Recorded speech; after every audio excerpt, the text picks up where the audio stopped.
Welcome back to the Deep Dive. Today, we're pulling back the curtain on something pretty much everyone loves, the birthday cake. Mm-hmm. It seems simple, right? You know, sponge, frosting, candles. But behind that celebratory slice, there's this huge industrial world. It really is an amazing mix of ancient traditions and cutting-edge robotics. So our mission today is to explore the sheer scale, the surprising history, and the kind of precision needed to make millions of these things. Yeah, the numbers alone are kind of staggering. They really are. Globally, we're talking over $66 billion spent on birthday cakes every single year. Wow. That's billion with a B. It's wild, and it tells you this isn't just about having a sweet treat. It's this massive economic force. North America takes almost half of that chunk, apparently. That's right. And that kind of market pressure, that's what drives all the technology, all the automation we're going to talk about. You just can't meet that demand or keep profits up with old school baking. No room for error, basically. Exactly. Every step is optimized to avoid waste and keep things consistent. It all comes down to the bottom line, really. Okay, so let's dive in. But maybe before we hit the modern factory floor, we should look back a bit. Because this tradition, it goes way, way back. Oh, absolutely. It's fascinating how deep the roots are. We're talking ancient Greece. Really? Greece? Yep. They used to make these round honey cakes, apparently as offerings to Artemis, the goddess of the moon. Round like the moon, I guess. That seems to be the idea. And they put candles on them. The thinking was it made them glow, like the moon in the night sky. Wow, that's quite poetic for a cake. And the Romans, did they pick it up? They did, sort of. They had sweetbreads, yeah, with nuts and honey. But it was more for big public things like weddings or, really important official birthdays. Not quite the personal cake we know. Right. So where does our kind of birthday cake come from? Well, that really seems to have solidified much later in Germany with something called Kinderfest. Kinderfest, child festival. Exactly. And this is where you see the elements we recognize. A cake baked for a child's birthday. Okay. And it would have candles, one for each year of their life, plus one extra one, kind of a life light for good luck or the year ahead. Huh. Do they blow them out? Actually, no. The sources say they kept them burning all day long, symbolizing life, I suppose.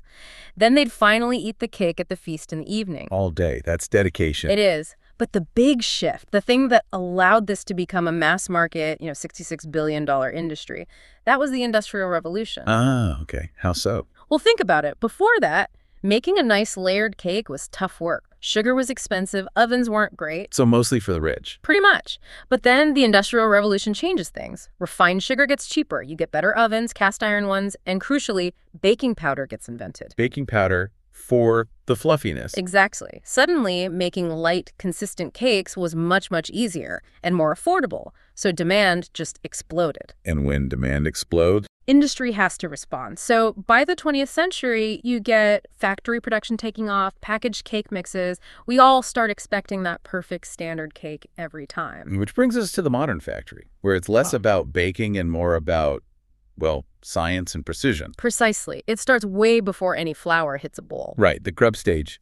Obviously, hygiene is paramount. Gloves, PPE, spotless environment, that's a given. Oh, absolutely. Non-negotiable. But the tech, just for handling ingredients, is pretty cool. You see robotic arms lifting these huge sacks of flour. Sugar comes down from massive silos. And eggs. I imagine they don't crack them by hand. Not a chance. They come in bulk, liquid form sometimes, or they go into these automated cracking machines. Super fast, super precise. And they separate yolks and whites automatically. We do, which sounds maybe a bit much, but it's critical. Why is that? If it's all going in the batter eventually. But it doesn't all go in the batter. The whites are often needed for frostings, like meringues. And even a tiny bit of yolk fat can ruin that completely. It won't whip up properly. I see. So the machine ensures purity for different uses. Exactly. Yolks for the batter, pure whites for the frosting or other components. It prevents huge batches from failing later down the line. It's all about quality control and avoiding waste. Makes sense. So they check the flour, the sugar, the eggs. What else? You'd be surprised. They even monitor the water. The water, really? Sounds crazy, right?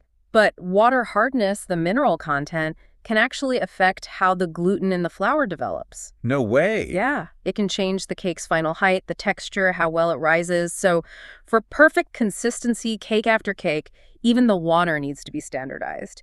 Every input has to be predictable. Consistency really is king then. It dictates everything. It has to be, especially at this scale. So once everything's checked and measured down to the gram, it's time for mixing. And I'm picturing some pretty enormous mixers. Oh yeah, huge industrial ones. Some can hold hundreds of liters of batter at once, turning all those precise ingredients into a smooth batter. And that precision carries through here too, I assume. Like if the machine adds a tiny bit too much flour. You might not notice baking at home, maybe, but here, that tiny bit extra could make the cake too dense, affect the height. It might not work with the automated slicing machines later. Okay. It has knock-on effects. Totally. So the automated systems measure everything with exact precision. And the mixing itself, the paddles and whisks, they're designed to incorporate just the right amount of air. That's what gives the cake its lift and softness in the oven. Okay, this is fascinating. So you've got this perfectly measured, perfectly aerated batter. How do you get it into the pans perfectly? Thousands of times. That's the next clever bit. Automated depositing machines. The batter flows into these machines, and they dispense gram-measured amounts into the pans lining the conveyor belt. Gram measured. Wow. Yeah, no guesswork. Every cake gets the exact same amount, ensuring they're all the same size and weight, critical for baking times and, again, for profit margins. And then they head into the ovens, which are not like my oven at home, I take it. Not quite. We're talking massive tunnel ovens. Some are incredibly long, like stretching maybe the length of a football field, and they run constantly. Just a continuous line of cakes going through. Pretty much. They move slowly through, getting baked evenly from all sides. Or sometimes you see rotary ovens where the racks spin around. The spinning. Same reason. Perfect uniformity prevents one side getting hotter than the other, and sensors are constantly checking the temperature inside the oven. Even a small fluctuation could mess up the texture for a whole batch. Right. And the baking times vary a lot. Yeah, depends on the cake size. Little cupcakes might be through in, say, 20 minutes. But those big sponge layers for tiered cakes could be closer to 50 minutes. And they come out and need to cool down properly. Crucial step. They have to cool evenly, quickly enough to stop condensation forming inside, which would make them soggy, but not so fast that they crack. Then it's time for slicing. And this isn't someone with a long knife. Definitely not. Not at this volume. You've got automated cutting machines. They use super high-speed blades, sometimes even wires, to slice the cooled cake horizontally. Into those perfect layers we see. Exactly. Usually 3 or 4 perfectly equal layers. And the precision here is vital. Why? I mean, does a slight tilt matter that much? It does if you're stacking them. Even a tiny slant on one layer makes the whole cake unstable and look, well, wonky. You can't have that for a product that needs to look perfect on the shelf. Manual slicing just couldn't guarantee that level of consistent flatness across thousands of cakes. Okay, that makes total sense now. The machines guarantee that ruler straight look. Precisely. And sometimes there's one more step before assembly. Some factories spray a very light syrup onto the cut layers. Syrup. Why? Mainly for moisture. It helps keep the cake tasting fresh, especially if it's going to be shipped and sit on a shelf for a bit.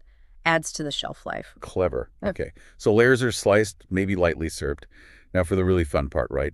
The filling and frosting. Yeah, this is where the artistry meets the high-speed engineering.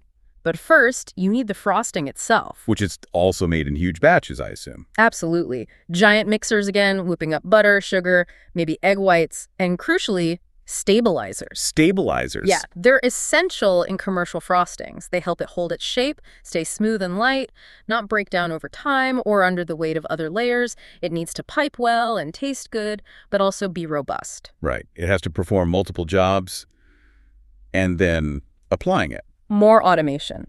Systems dispense just the right amount of filling or frosting onto each layer as it moves down the line. Super even, no blobs or gaps. Exactly. Total homogeneity. And if it's a multi-flavor cake like, chocolate and vanilla layers, specialized nozzles apply the different frostings precisely where they need to go. The control is amazing. And then the final decorations, the swirls and flowers. Machines again, mostly.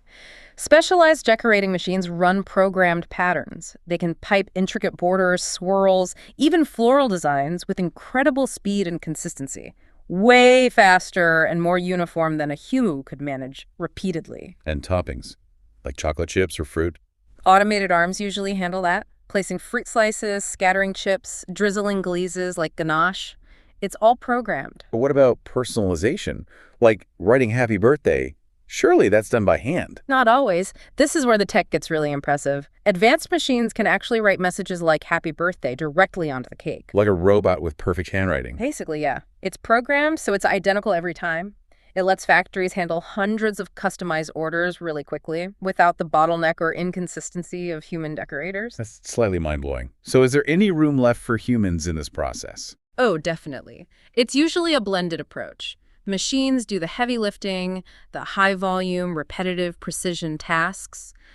But for the really delicate finishing touches, or maybe complex designs the machines aren't programmed for, you still have skilled human workers involved. Sort of the final quality check and artistic flair. You could say that robots do the 90%, humans add that final 10% that often signals pre-meal. Okay, so the cake is built, decorated, Uh. now it needs to get to the store, and eventually to us, looking perfect. Packaging time. And this is just as critical. First, the cake has to be cooled down to the right temperature before it goes in the box. Why is that crucial? Condensation. If it's boxed up warm, moisture will form inside the package, potentially messing up the frosting, smudging the writing, making it look messy. Ah, okay, so cool first, then box. Right. And the boxing itself is automated, of course. High-speed lines placing hundreds of cakes per hour into their final containers, usually sturdy boxes with windows, or clear plastic domes. And making sure they last the journey. That involves some serious tech, too.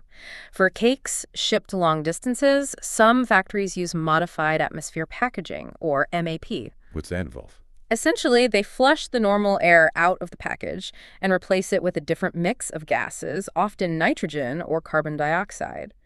Removing the oxygen dramatically slows down spoilage and mold growth. So it extends the shelf life significantly. Hugely. Allows cakes to travel across countries, even continents, and still arrive fresh. Alongside that, automated labeling machines slap on all the vital info: production date, expiry, ingredients, barcodes. Traceability is key. And are they thinking about the environment in all this packaging? Lots of plastic, usually? There's definitely a shift happening. You see more and more factories moving towards sustainable options. Recyclable cardboard, biodegradable films. It's partly corporate responsibility, sure, but it's also consumer demand. People want greener options, even for their treats. That's good to hear. So, wow, what a journey. We've gone from, like, ancient Greeks offering honey cakes to Artemis, through German Kinderfests with candles burning all day.